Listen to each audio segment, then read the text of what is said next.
Right. Good evening, everybody, or middle of the day Saturday in Australia to those who are joining from there.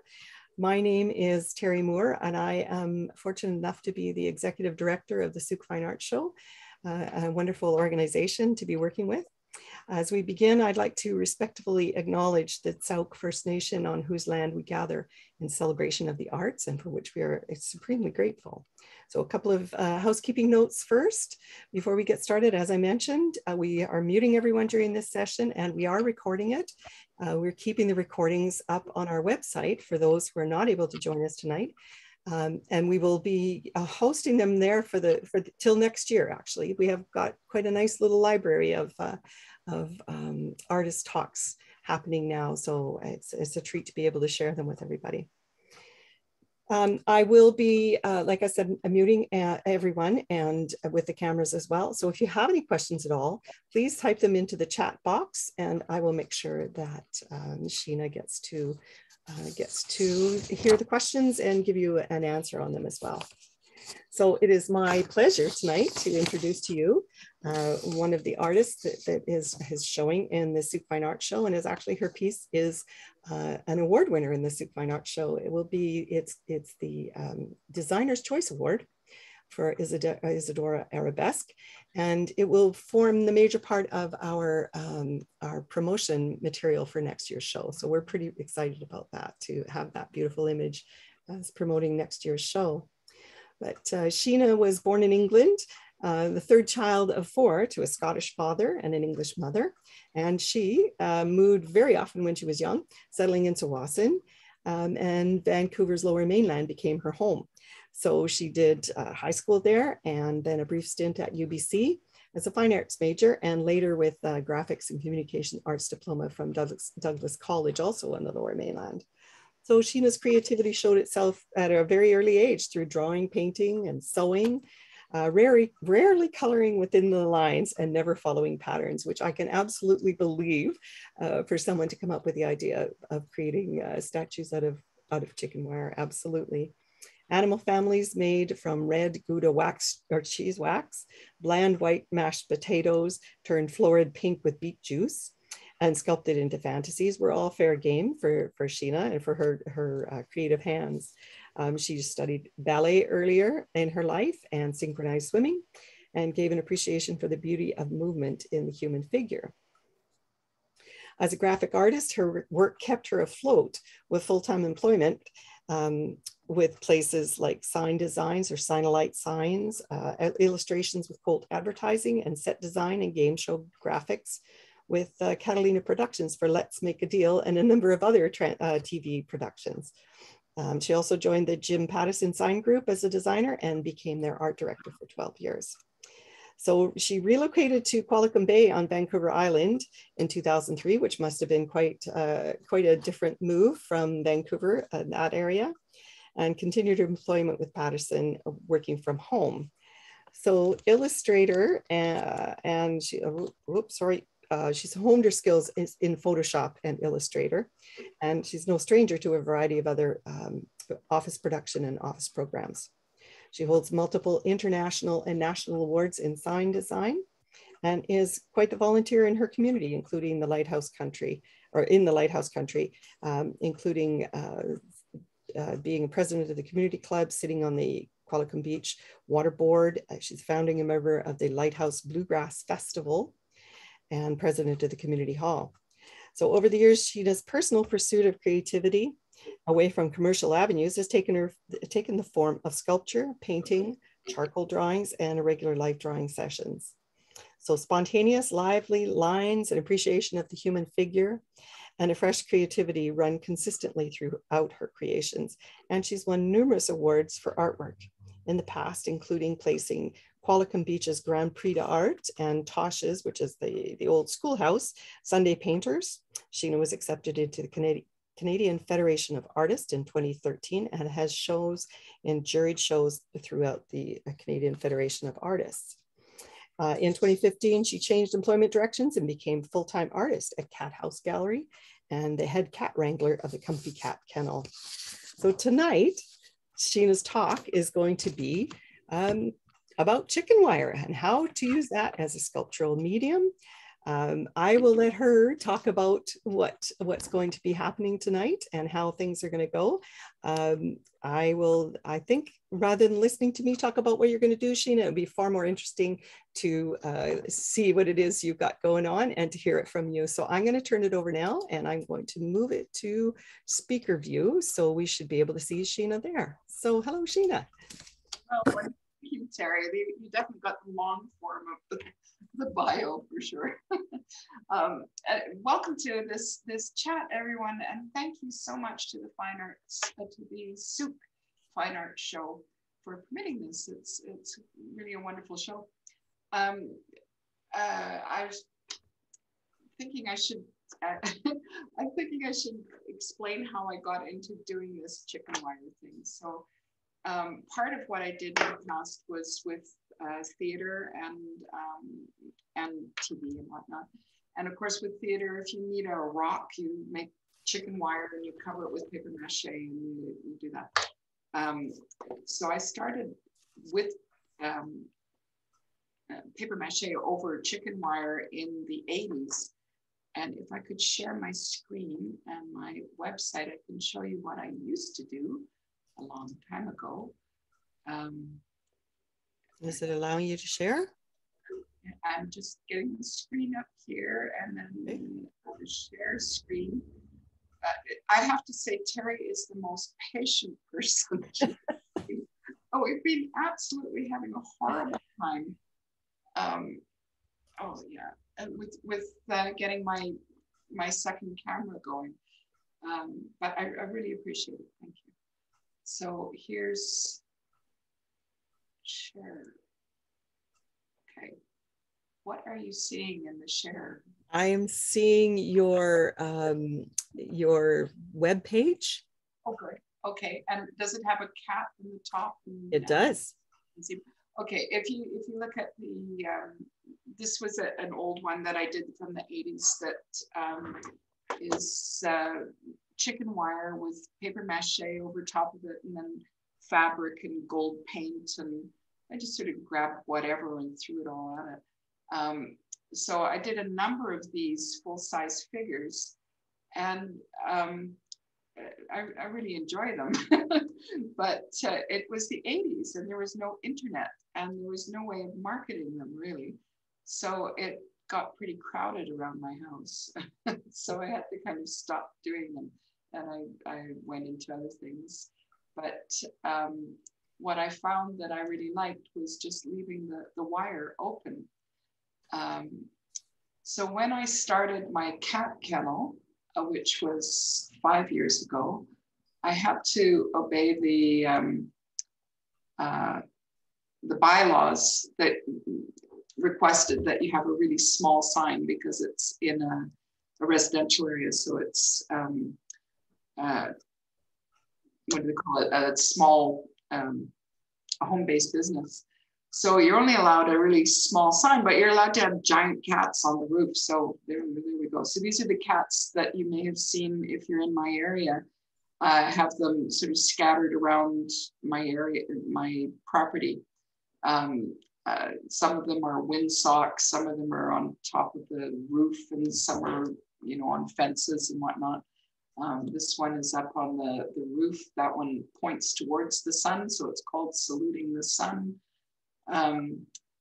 So the most wonderful thing about chicken wire is that it's galvanized. And also when you do these statues, the wind goes through them. So there's no big wind resistance. So you can stick a giant sculpture on top of your house without doing a whole lot of engineering to keep it there because the wind doesn't blow it away.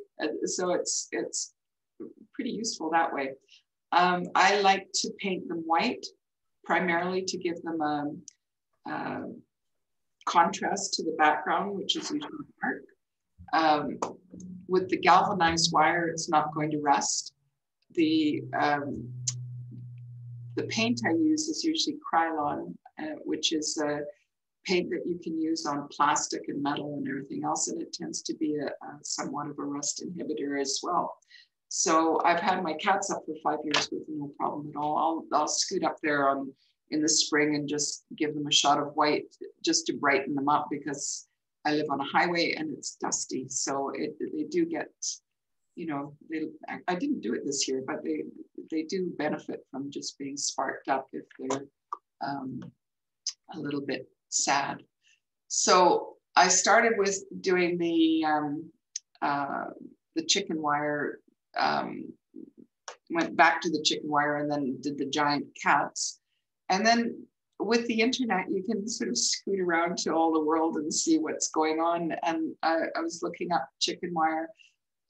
There's a few things that are interesting, but one that was just brilliant to me is Kendra Haste, who, let me see if I can find her. Uh-oh, I might have lost that window. Kendra Haste does these amazing, beautifully lifelike creatures. Darn. Huh. I had the window open and I think I closed it. Oh, here.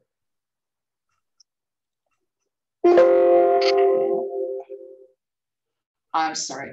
If you look up Kendra Haste, it's H-A-S-T-E, and look up Kendra Haste with London, Tower of London. She's in England, and she recreated the animals that were brought to the Tower of London in the 1800s. They were dragged back from the colonies and whatnot. And she has done this really wonderful job of recreating animals with,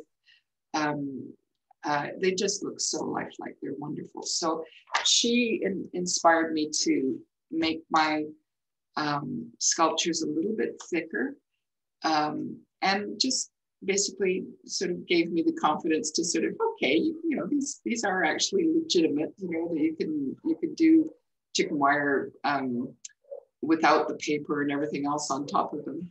So I've been doing a lot just in the last year and a half, and again with the internet, I've got things. This one's in Texas. This one's in Austria. This one's in Bowser. This one's in Montreal. I have 2 of these in England, which is really neat. They're both sitting in front of ponds. So anyway, it's given me an outlet for them, so it's not crowding up my house. So I'm really enjoying doing them and creating them. So it was this year that I decided that, well, maybe they will be accepted into a fine arts arena, because they tend to get, as soon as you say you work in chicken wire, you kind of get relegated to, you know, a craft or something. So I've been accepted with chicken wire, with this little girl actually. Where is she? Into the Federation of Canadian Artists, and then I entered Sooke, just on an off shoot that, you know, maybe it'll be accepted. And I was thrilled to be accepted into the Sooke Fine Arts Show. So it's really it gave such a positive spin on the whole idea of using chicken wire, and then to win the Designer's Choice Prize. What can I say? I'm very happy this year with it. And thanks again to Sooke Fine Arts for acknowledging the idea that this is artwork, that it's an expression of liveliness, and it's taking the material and understanding its limitations and working with it to create something that is not so industrial and not so non-lifelike. So I'm just going to close this, and hopefully I can get back. let's stop share. There, stop share. So I'm back here. So I'm just going to run through a few basics of chicken wire. There's a safety element. I use gloves. These are gardening gloves. I don't know if you can see them in can you see them in this the little camera? Yeah. So anything that has a little bit of leather is really helpful. What you're doing is balancing the idea of protection against flexibility. So there are big leather gloves that are no fun. It's really good if you get a left hand and a right hand. Because I can't believe how many right-hand gloves I have with no left-hand gloves. I don't know what they all go to. It's like socks or something. I don't know. So anyway, I use the gloves. I'm wearing glasses, which actually I would recommend some kind of eye protection. Occasionally a wire will snap back at you, and it would be just awful if you lost your eyesight to it. So I don't know if there's just protective glasses or if you're just wearing glasses. I've never had it happen to me, but I would hate to hear of anybody losing their eyesight. So I use snips. These are metal snips. I really like the ones with the spring so that you're not hauling them apart again. So you can snip and it comes back out. And I use the bent nose pliers. And again, the ones that have a little bit of a spring so that you're not constantly, that's double work if you have to do that. I am incredibly spoiled in that I have a radial arm saw with a metal blade, so I can cut small pieces on my saw, which saves a lot of repetition. So I do a lot of strips that I can use. I'm even doubly lucky in that I have my partner, Kim. He's set up a whole situation that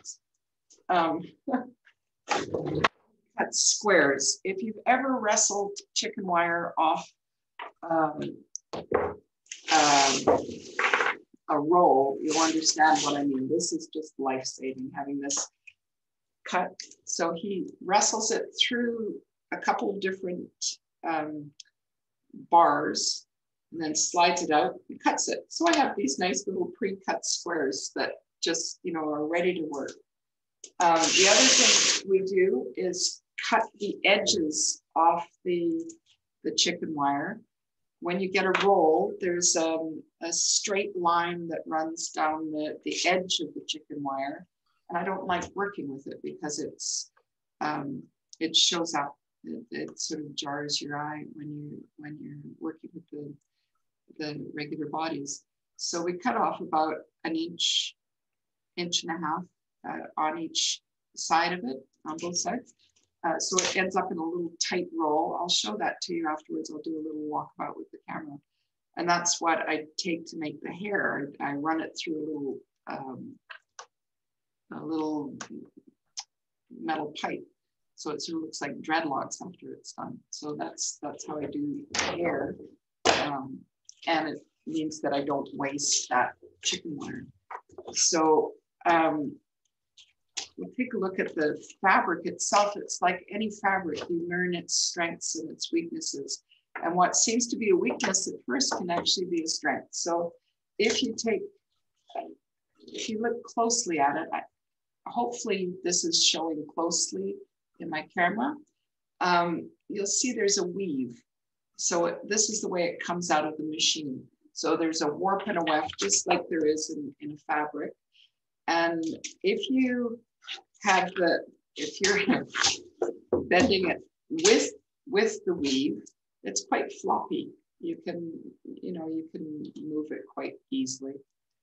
If you turn it to the side and go against the weave, it's very springy. So what you want to do is whenever you're applying a piece, is to think, okay, do I want it springy or do I want it floppy? Because it's springy this way, so you can make a wonderful cylinder that will hold its shape. If you do it the other way, it'll collapse in on itself. So you know. All right. There. So this is a cylinder that will remain hollow inside, but if you put it on its end, it collapses. Okay. So what you do is just like in construction, you know, when you're building a house or whatever, if you have all vertical pieces, they might slide this way and that way. But if you put a wall on it or something horizontally, it firms it up. So you take your cylinder and then you put it the opposite direction. So here's your cylinder that's good this way, but floppy that way. So you put it with the fabric going the opposite direction and just wrap it. And what you then have is just, it just solidifies it. It's quite neat how strong you can make it. And as you're doing your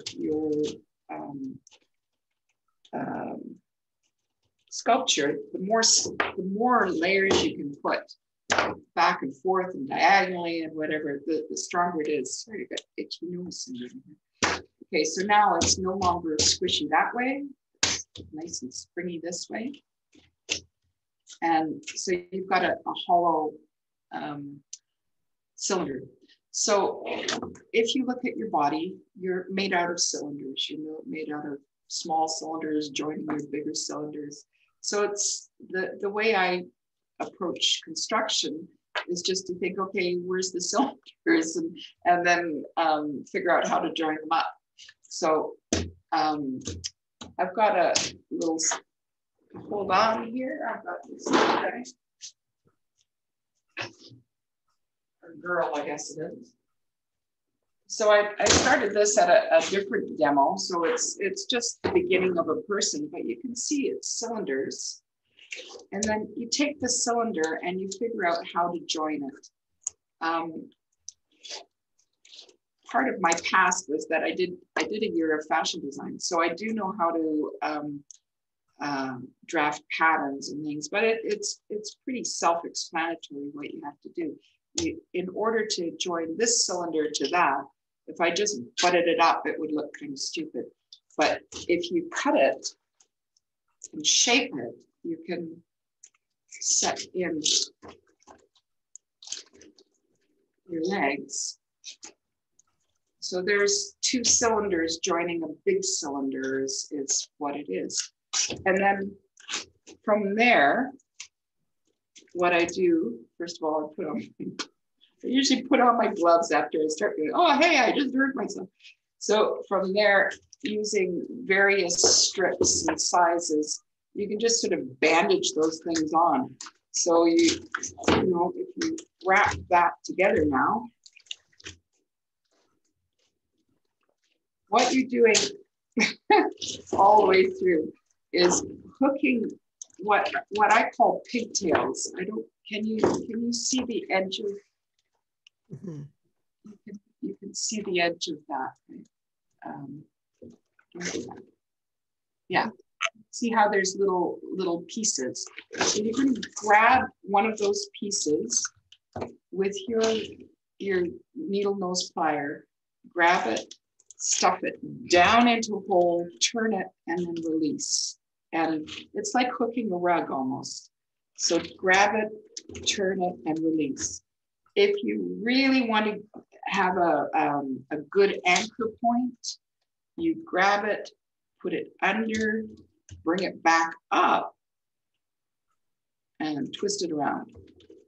So there's some places there that you really want it to hold really tightly, and then it will hold the other less tight ones together. So basically that's how you start constructing a person. You can then, it's not marble, it's not precious at all, which is great. So can you imagine working in marble and you go chip, chip, chip, and then, oh no, it took too much off. So with this one, if you take too much off, you can put more on. If you take too little off, or if it's too big, you know, you can squeeze it. So I'm just going to give this leg just a little bit of a shape just by squeezing it. And the same with its ankle. If you push it too far in, you pull it out again. You know, you just sort of, you're the boss. Right? If it doesn't look like it wants to squish all the way in, you can cut it and do essentially a dart. So I want a really shapely little ankle. So I'm cutting this. Is that showing on my, yeah.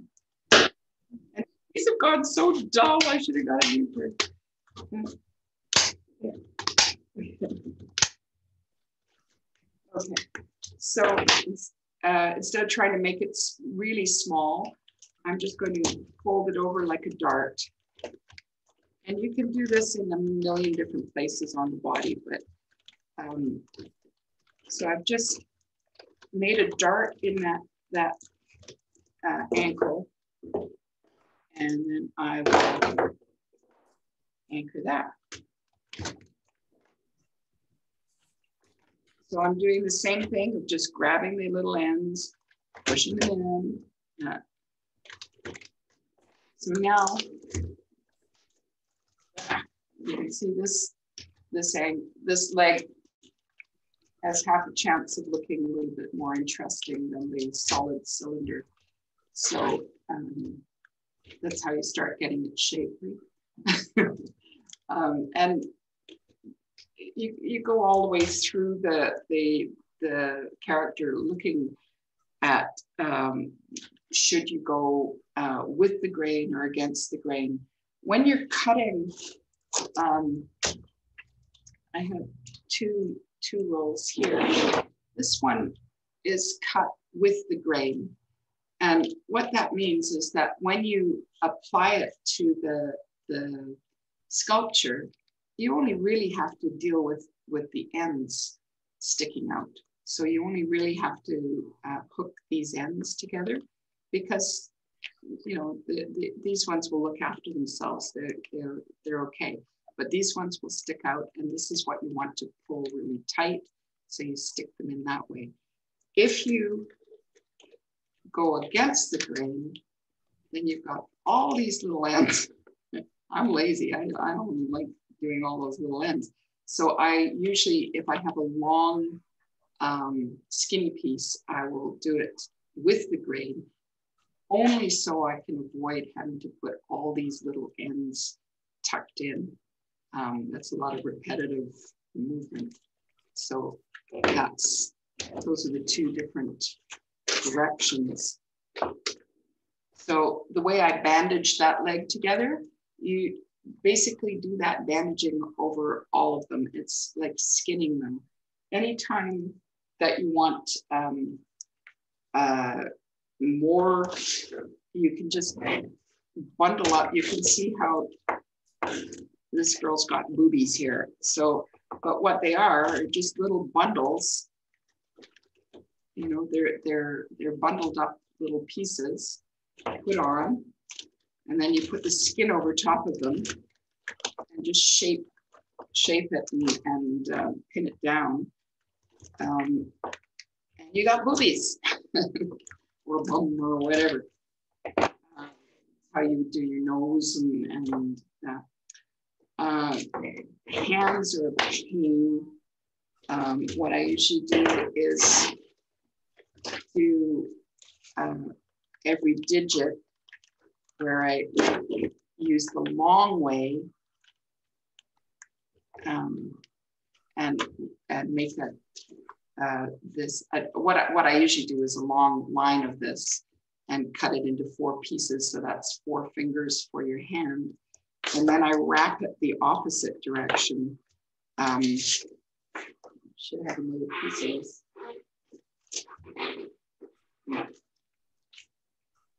So I wrap it in the opposite direction, which gives each little finger strength. but I make the fingers from the tip of the fingers to the wrist.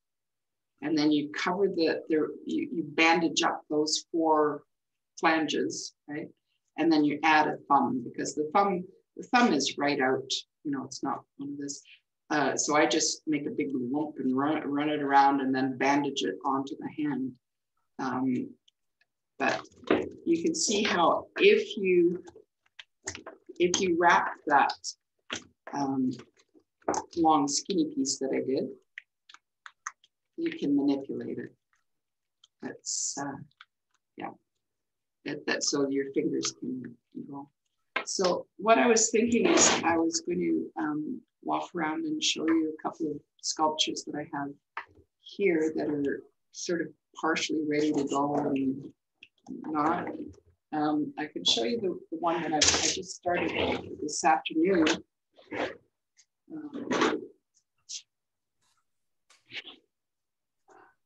I've got the torso, just so you can see that it's the same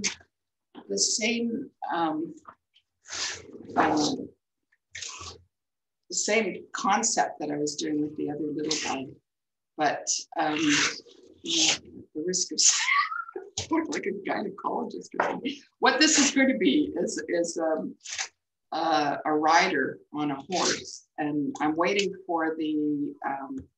I have to show you this because it's crazy the size.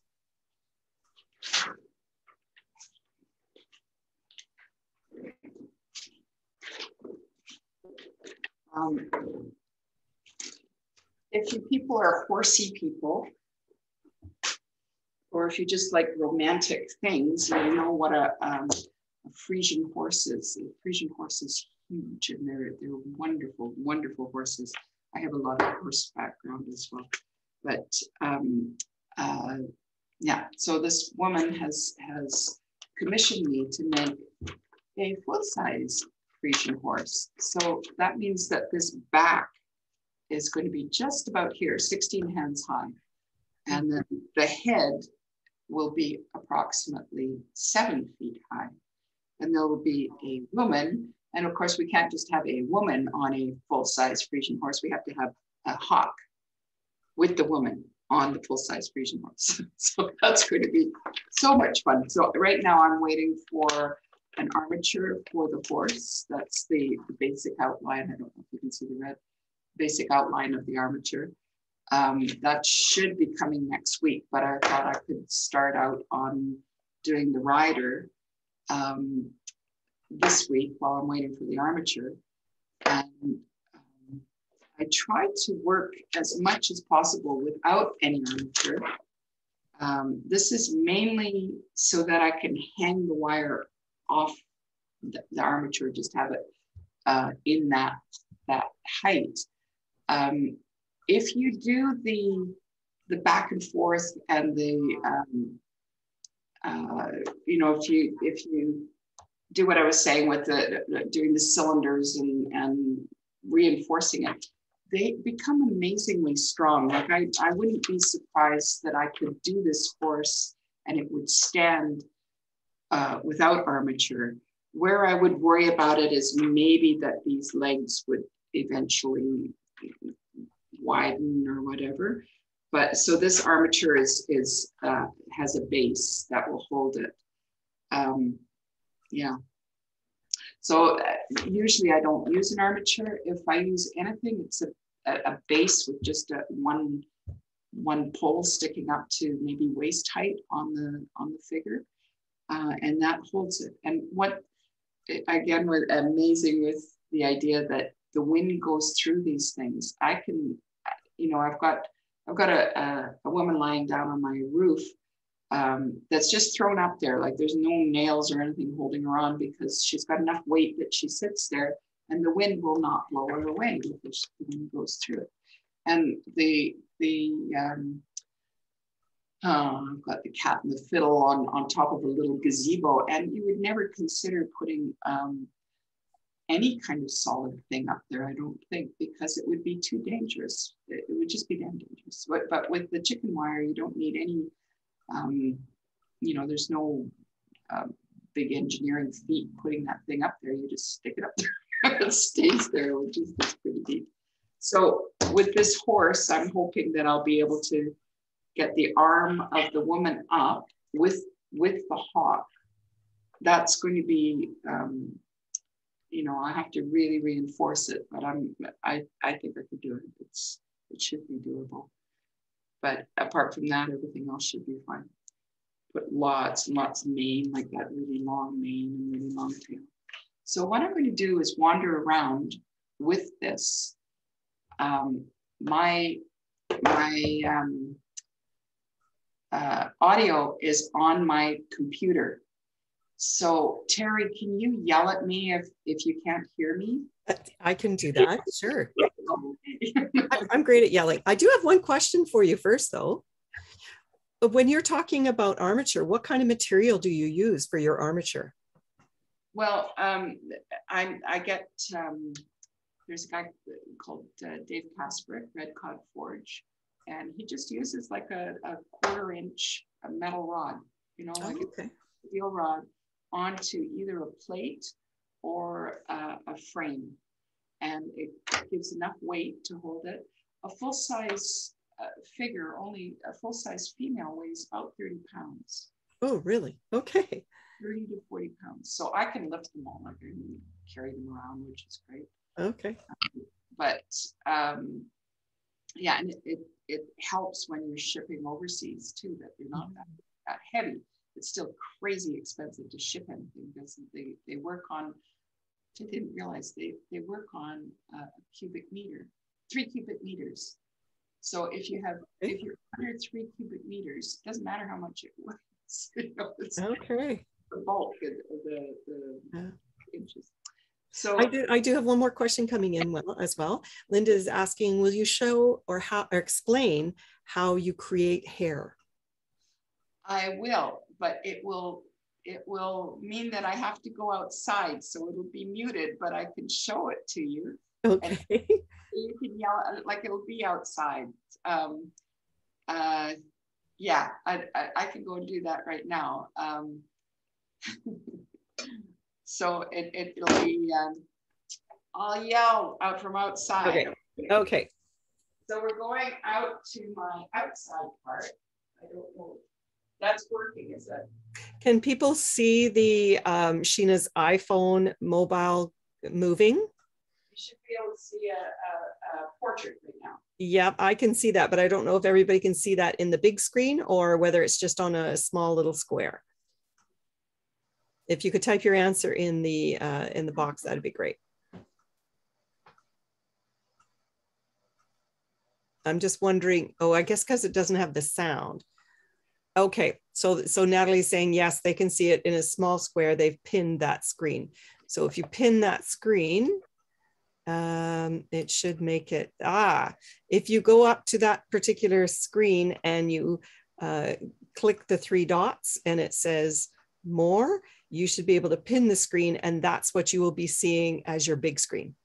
So it's working, Sheena. I'm headed out, Terry. Okay. Here I go. So here's the outside. And here is where I do, okay, here's my saw. Can you see my saw? This is my metal saw. Okay. Okay, so I'm going to put this here and hopefully you'll be able to see it.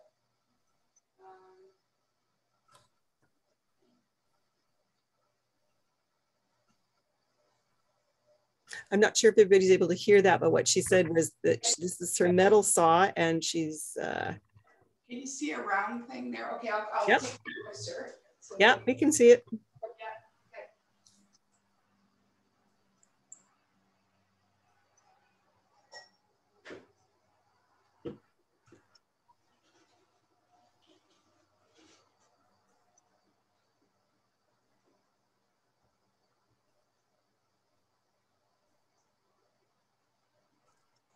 So what I'm showing you is the cut ends. Mm-hmm.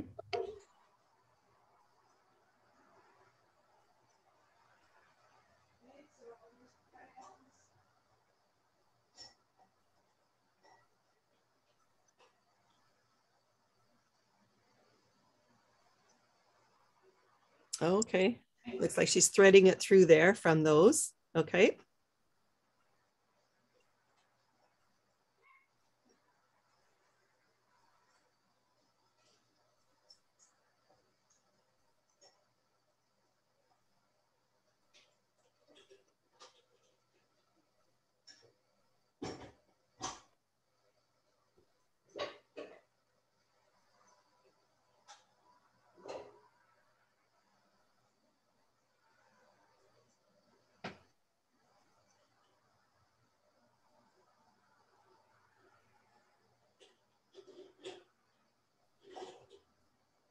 Oh, so it's just strength pulling it through.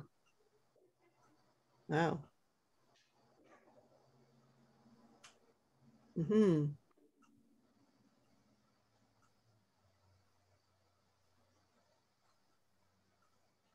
So that's the dreadlock. You can see it, okay? Yes, yeah. Yeah, okay. So here's the little dreadlock thing.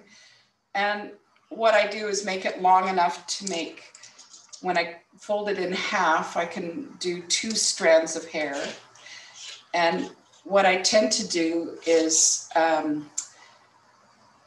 you know how they do hair extensions? You know, they make like a little, I make like I cut a little piece like this. And then I just stick this in here and pull it back, right? And if you fill up one of these, you get a whole lot of hair. Mm-hmm. And then I just, how am I doing it? And then you put it on the head. And then from there, you take, I have my little magic baton, a chair leg. I think it was, or a chair or something or other, I don't know. Yeah, I've used PVC piping, I've used whatever. So you just wrap it and you have a curl. Oh, okay. So if you look at the curls, they vary. They can be very, actually these girls are all curly. So this is Circe. That's her curls. You can see her little fingers, her little phalanges. Okay. This is my latest, this is my mermaid, and the camera doesn't show the bling in her. she's got blingy bits all through her hair because it was for a woman who owned a store that had a lot of bling in it. She's going to be a fountain, so I've run a hose through her hand. Oh, she's going to be holding on to a shell and filling up a pond. Oh, wow. And I just spray bomb the living daylights out. I love this. This is Oasis Blue. I just love Oasis Blue. Oasis Blue and with the dark blue and on the bottom of the dresses and things reminds me of in March here we have the herring runs and the water is this insane blue. It's gorgeous. And I'm really enjoying these little gazing balls. They're stainless steel. And they give a nice contrast. So there's these ones. This is the little one that went to the Federation of Canadian Artists. I have to cut her off. This one I did a thing where I was just trying out. It's the rubberized painting that you do at the back of a truck. You know, your truck. So it feels really neat and it sort of puffs up a little bit. I'm looking for puffy paint, basically. These are all the fairies from the fairy kits. I'll show you the fairy kits just because they're a lot of fun. This girl has the wings and it looks like lace, which is just really a hoot because it isn't. What it is the wings are fly screen and then I've drizzled spray glue with them. Oh. And then when you spray on them, it looks nice. And this is her little peplum and everything is sprayed. It's fly screen as well, just cut out. So yeah. the tour. The fairy kits, which is kind of a nice introduction to chicken wire.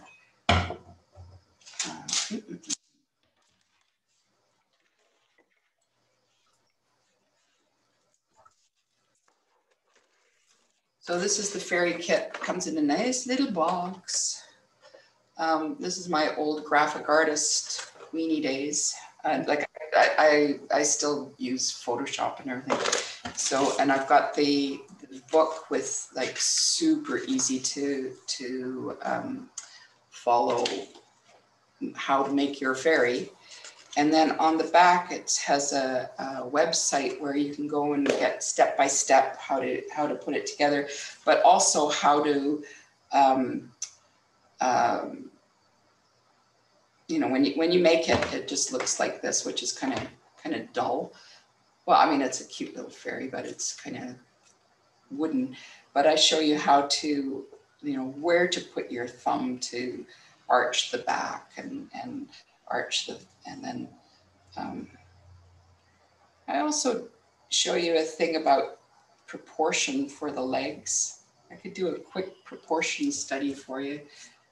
Before you get into that, I do have another question for you. This is from Christina, and she wants to know, how would you ship the horse, woman, and hawk? Would it be a huge crate, particularly for the horse? What's going to happen is the head is going to be removable. I have it's going to have two things that come down and slide into the armature for the things. And I've really wondered about that. And then I thought, oh, well, I can put you know how horses will have like a breastplate. So I'll do a really fancy breastplate that will conceal the fact that its head's going to fall off. So yeah, it can slide into it. So it should be fine.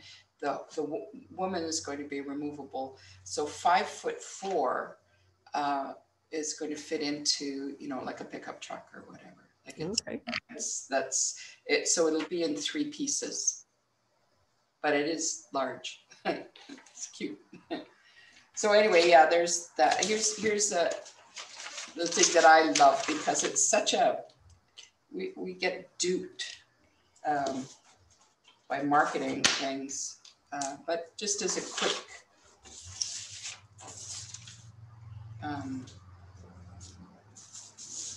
where am I? Come on. How does that work? That works, yeah. Okay, so a person, 1, 2, 3, 4, 1, 2, 3, 4, 5. 5 heads high. That's your standard. That's an average person, is 5 heads high. Okay. Model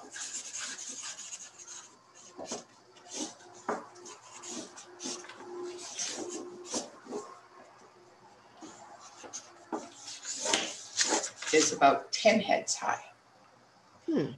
Okay. Vogue drawing of the dress that you buy, you know, this is how you're going to look.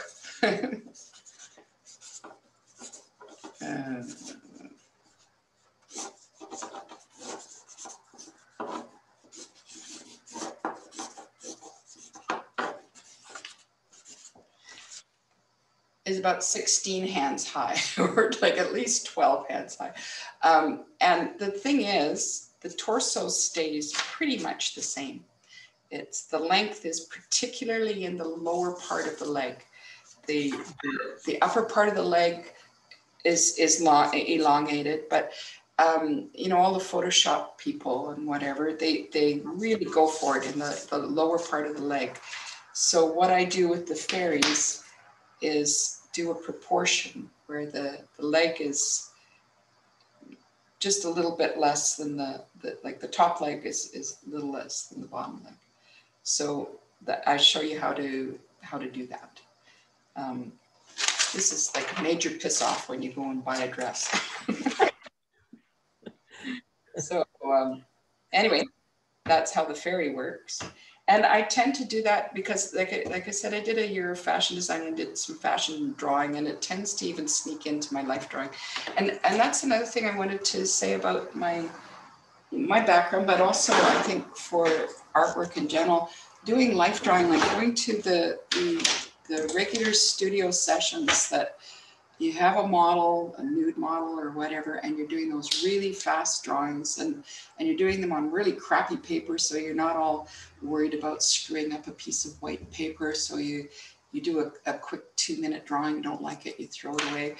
But you continue to do that, and then they lengthen the set, like the poses. Usually it's like a 1 minute, 2 minute, 5 minute, 10 minute, and 20 minute drawing. But to do that is, I think, just the real groundwork of drawing, painting. I love Dan Gray, who would never miss he's a landscape painter, but he goes to life drawing classes because it trains your eye to proportions, and it's you get an automatic proportion feel to it. So I don't know anatomy. I know, like, actually most of my knowledge of anatomy, if you can call it that, comes from being a first aid person at one point. And so I know what I can't remember, tibia and fibia and femur and those kind of things. But my knowledge of anatomy comes from drawing people. And so when I'm doing a sculpture, I look at it as doing like multiple drawings all the way around it. So you're looking at proportion and whatever. So it looks good from the front, but oh God, it looks terrible from the side. So you have to work on that. You have to work all the way around it. But I really recommend if there's any life drawing classes, I think that's the basis for all kinds of artwork. Great. We've got another question in from Linda, and she's asking, where can we order the kits, and do you ship them to the US? Yes, I do. And yes, I do. You can order them straight from me, but they're on Etsy. If you look up Garden Fairy Kit, they're on Amazon as well. But if you go to my website, I have all the links to it in there. If you go to my website, which is cathousegallery.com, and you go to kits, you can go to sculpture, and it comes up under the sculpture thing. Let's see if it's still on here. Yeah. This is, I don't know if you can see that address. It's that one's actually sheenagallery.com. That works too. sheenagallery.com/sculpture. And the kits are down here somewhere. I think there they are. So it says check here for Garden Fairy kits. And you go there, and there's the Garden Fairies, and there's also angels. And they come with everything you need. I like to say, give 2 hours and a glass of wine, and you'll have a pretty good fairy. Wonderful. So I popped those addresses into the chat box, and that was sheenagallery.com/sculpture. Yeah. And then the other one was cathousegallery.com. Yeah. Okay, good. All right. Well, I think maybe what I'll do is, because it seems like it's coming to a natural conclusion here, time for maybe opening it up for some questions. How about that? Yeah. Let me change the view here and put it on gallery. And if people would like to ask a question, feel free to open up your microphone and your video and ask away. Sheena, I'm just blown away by what you can do with ordinary chicken wire. I want to know how many, how do you buy your chicken wire, and like, where do you get it? What's that process? Buckerfield's Farm and Feed. Okay. Chicken wire. Or we have a great little place in Bowser here too. I got it at the early bird. But yeah, I buy, that's the other thing that I didn't really harp about. It's 1/2 inch chicken wire. You Great. can get 1 inch or 2 inch, but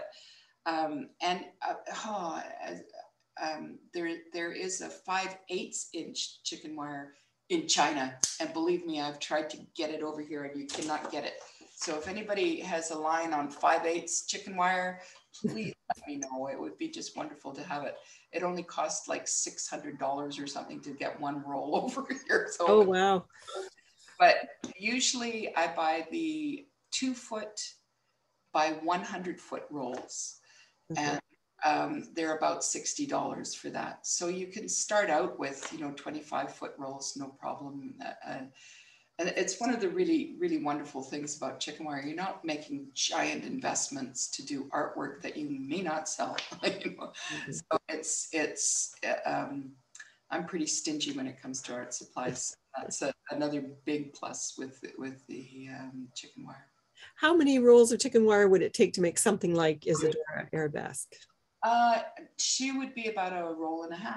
Oh, it'd be more like 2 rolls. 2 rolls. 100-foot rolls. Yeah. Okay. Oh, cool.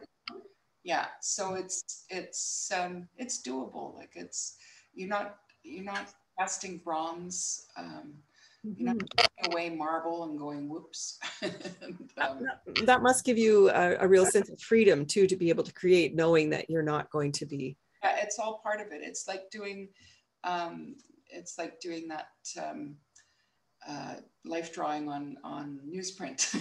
Like it gives you a real, definitely a freedom. If you're scared that you're going to break the bank with something, you'll be hesitant on something. Definitely helps. Yeah. It's like in the old days of picture taking, when you had to actually buy film and pay for the film and then pay for the development and everything. And now everybody is out there being creative with their iPhone, so it works very, very well. Yeah. I remember hosting. I have birds and animals and things, and I was hosting a photo club for the 4-H club about 15 years ago, with 3-H or whatever. Is it 4-H? 4-H. Yeah. And I came definitely from the school where you had like 12 exposures and then went up to 24 exposures. Wow. But you sat and you got the right image, and these kids arrived with their digital cameras. It was click, click, click, click, click, click, click. And it was so funny. I mean, it's such a different thing. And they're getting fabulous shots because, 1 out of 100 ought to be good. True. Yeah, it really is interesting. All right. I'll ask one more time if there's any more questions. I'm not seeing any more. I'm seeing thank yous. I think thank yous coming through from Linda and from Natalie saying thank you. It's been fascinating, and I would absolutely concur with that. So maybe what I'll do then is I will wrap up. I thank you so much, Sheena. Oh, did you have one more thing? Yes. Yeah, you can go to my Facebook page. I regularly update my Facebook page, which is probably where these people got the invite. But okay, great, wonderful. So we can. Yeah. Follow you on Facebook would be a wonderful thing too. So thank you so much for sharing your enthusiasm and your considerable talents in creating something out as simple as chicken wire. I think that's a really wonderful thing. So thank you for doing that. Thank you also to the participants for joining us tonight and for your questions. And I'd like to let you know that this is, we've got 2 more talks going on in our series for the Sooke Fine Arts Show this year. We are wrapping up on Monday, the 5th. Boy, it's just flown by. These 11 days have just flown right by. But we do have 2 more talks coming up. So tomorrow night, Saturday at 6 p.m. is a talk by Birgit Koth, who's an amazing artist. And she's talking about how artwork draws us in. So if you go to the registration page to sign up, you'll see a picture of her beautiful peony that she has opened up there. And it does feel like you want to be a little bee flying right in there. And then on Sunday night, we have abstract painting in acrylic by Mary Lou Wakefield. And she's got a really stunning piece in the show this year with big blocks of color and then a tiny little line of light coming through the two pieces. It's really fascinating. So somebody's asking, what is the website for the video? If you're talking about this particular video, it will be on SookeFineArts.com. Right now it's under the show. So if you go to our events page or the show and then the events page, it'll be put up there. Demos and talks is the other spot that it will be on our website. And we will leave it up for another year or at least till next year's show. So Terry, yeah.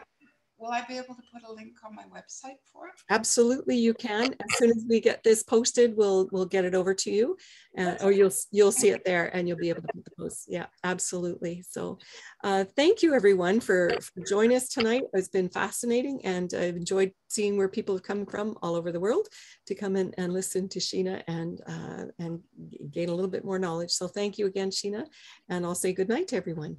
Mary, it's been really, really nice. Thank you. Wonderful. Thank you to Sooke Fine Arts. You're doing a wonderful job under the circumstances. Yes, hopefully back next year in real life where everybody can come and see the beautiful pieces themselves. So, all right, I'll stop the recording now. Thank you.